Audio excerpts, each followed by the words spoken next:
নমস্কার বন্ধুরা, কেমন আছেন সবাই? আশা করি সবাই খুবই ভালো আছেন।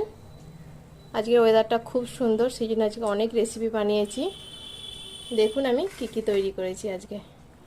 এখানে আছে ভাত, আছে এক টুকরো গন্ধরাজ লেবু আছে, এখানে আছে কলমি শাক ভাজা পেঁয়াজ শুকনো লঙ্কা দিয়ে, এখানে পটল ভাজা রয়েছে, এখানে আছে কুমড়ো আলু ভাজা চিচিঙের পেঁয়াজ দিয়ে ঝাল আছে, এখানে হয়েছে চিকেনের লাল লাল ঝোল আলু দিয়ে, এটা আছে ভেন্ডি সেদ্ধ, এটা হয়েছে মশলা আমের চাটনি, খুব টেস্ট হয় খেতে, এটা একটু ঝাল ঝাল টকটক মিষ্টি মিষ্টি।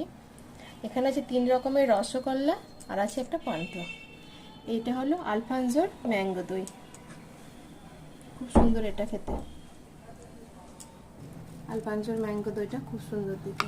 এই যে আরেকজন পাশে বসে আছে, তাকাও আমার দিকে, তাকাও, হাই করো, থ্যাংক ইউ।